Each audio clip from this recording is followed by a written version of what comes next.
বিসমিল্লাহির রহমানির রহিম। হে জগতবাসী, আজ আমি শামীম আলী চিশতি আপনাদের সামনে একটি আলোচনা নিয়ে আসলাম। সেই আলোচনাটি হলো, এই পৃথিবীতে কিছু মানুষ দেখা দেখি মুরিদ হয়, আবার কিছু কিছু মানুষ কোরআন হাদিস বুঝে হয় যে জীবনে একবার মুরিদ হইতে হবে, এই জন্য হয়েছে। আবার কেউ মুরিদ হয়েছে, আমরা কত ব্যবসা বাণিজ্য করি, কত কিছু করি, আমরা বুঝি না কোনটাতে লাভ হবে, কোনটাতে লস হবে। আমরা যদি পীরকে জিজ্ঞাসা করে করে করি, তাহলে আমাদের লস হবে না, লাভ হবে। আবার কেউ আসছে যে আমরা এই পৃথিবীতে মানব জন্ম পেয়ে এসেছি, আবার কি মানব জন্ম পাই নাকি নাই পাই, নাকি জাহান্নামে যাই, বলা যায় না। তাই একজন পীরের কাছে যাওয়া হয়। একজন পীরের কাছে যাওয়ার পরে তখন যে আল্লাহ পাইতে গেছে সে কোনো কথা নেই, যা বলতেছে তা মানতেছে, সেবা ভক্তি করতেছে।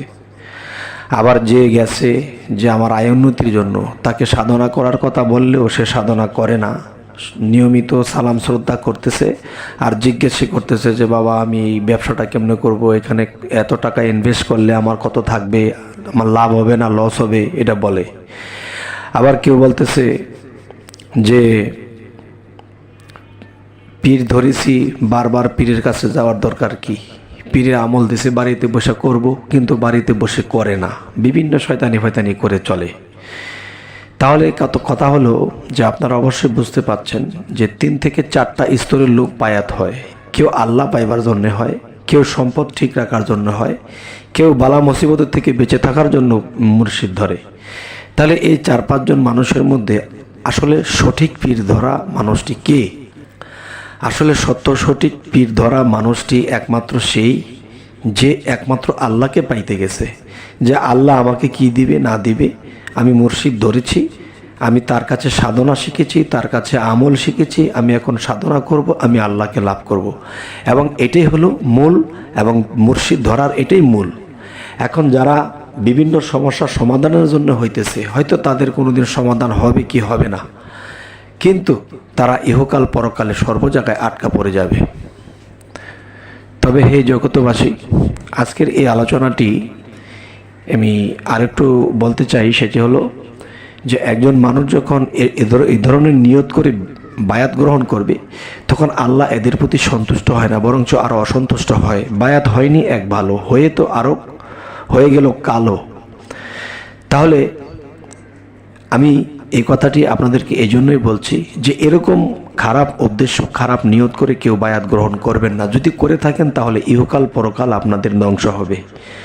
আচ্ছা, তাহলে একজন পীরকে কি মনে করবেন যে একজন পীর, আমিও মানুষ, সেও মানুষ, আমি খাই সেও খায়, সেও কথা বলে আমিও কথা বলি, এভাবে যদি বোঝেন তাহলে কিন্তু জীবনের ফসকানি ফসকাবেন, যে জীবনে আর কোনোদিন পথ পাবেন না। এমনকি এই মানব জন্মটা আপনার বৃথা যেতে পারে। কেননা আল্লাহ কিন্তু বলেছে, হে রাসূল আপনার হাতই আমার হাত, আপনার বাক্যটাই আমার বাক্য। আর রাসূল বলে গেছে কি, আমার পরে আর কোনো নবী আসবে না, কিন্তু আমি পীর আউলিয়াদের মাধ্যমে থাকবো। তবে সেই অলিয়া উলিয়ার হাত আমি রাসূলের হাত, আর আমি রাসূলের হাতই হবে আল্লাহর হাত। তাহলে 3টা হাত যদি একটা হাত হয়, আর সেই হাতে বায়াত যদি মানুষ হয়, তাহলে কার হাতে হলো? আল্লাহর হাতে হলো। তাহলে পীরের হাতটা কি রাসূলের হাত মনে করতে হবে, আর রাসূলের হাতটা কি আল্লাহর হাত মনে করতে হবে। তাহলে এই পীরকে যদি আপনি কখনো অবহেলা করেন, তাহলে রাসূলকে করা হবে। এই পীরকে যদি আপনি ঠকাইবার চেষ্টা করেন, তাহলে রাসূলকে ঠকাইবার চেষ্টা করলেন। এবং আপনি যদি মনে করেন যে হ্যাঁ, এই পীরকে আমি শুধু ঠকাবো না, সে কি দিয়া পিরালি করে, কি তার শক্তি তা দেখে দেব, তাহলে মনে করেন এই চ্যালেঞ্জটা আপনি রাসূলের সাথে করলেন। আর এই চ্যালেঞ্জটা আপনি রাসূলের সাথে করেননি, আপনি আল্লাহর সাথে করেছেন। তাই আমি বলবো যে কেউ কখনো এরকম মনস্তর করবেন না, এমন চিন্তা ভাবনা করবেন না।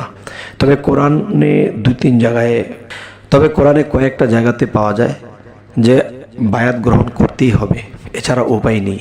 তো উপায় নেই যেহেতু হয়ে কিন্তু আমাদের মানতে হবে। আর আমরা মানতে পারিনি, আমাদের ভুল হয়ে গেছে। যেরকম কর্ম সাধনা আমল করতে হয় অতটুকু করতে পারি নাই। তো করতে পারি নাই বলেই তো আমি আল্লাহর কাছে মাথা নিচু করব যে আল্লাহ আমি তো পারতেছি না, তুমি আমাকে সাহায্য করো।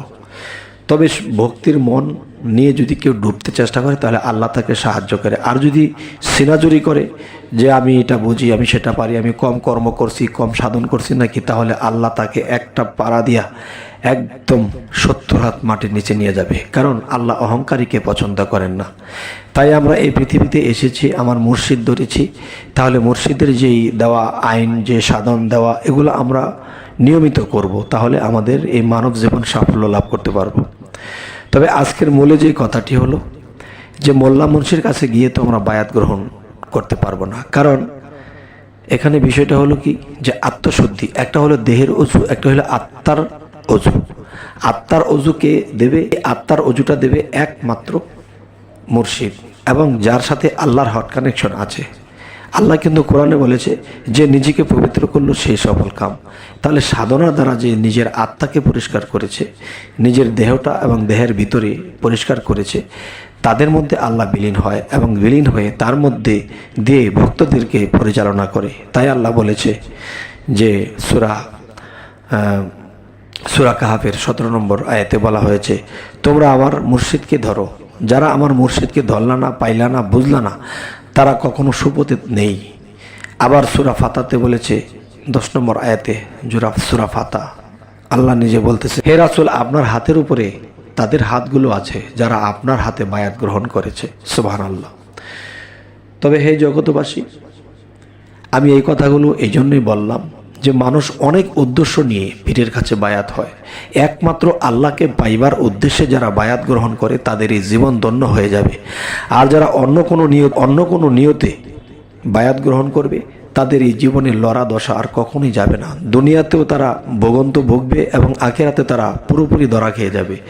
তাই রাসূলের হাতটাকে, পীরের হাতটাকে রাসূলের হাত মনে করে, আর রাসূলের হাতটাকে আল্লাহর হাত মনে করে যখন ভক্তির দেশে থাকবেন, প্রেমের দেশে থাকবেন, তখন দেখা যায় আপনাদের সেই ব্যবস্থা হয়ে যাবে। তবে হে জগতবাসী, আজকের যে আলোচনাটি আপনাদের সাথে করলাম, সেই আলোচনাটি অবশ্যই ধ্যানে খেলে রাখবেন এবং মুরিদ হননি এক ভালো, যদি হন তাহলে অভাবী হবেন যে মুর্শিদকে কখনো সাধারণ মানুষের মতো মনে করতে হবে না। মুর্শিদকে মনে করতে হবে যে ইনি আমার রাসূল আর ইনির মধ্যে আমার আল্লাহ। এই আল্লাহ যখন আমি চিনব তখন বাল্লা দূর হয়ে যাবে। তবে হে জগতবাসী, আমাদের এই চ্যানেলের আলোচনা যদি আপনাদের ভালো লাগে অবশ্যই সাবস্ক্রাইব করে রাখুন, পরবর্তীতে আমাদের ভিডিওগুলো আপনারা পেয়ে যাবেন। তো এই বলে রাখছি, আল্লাহ হাফিজ।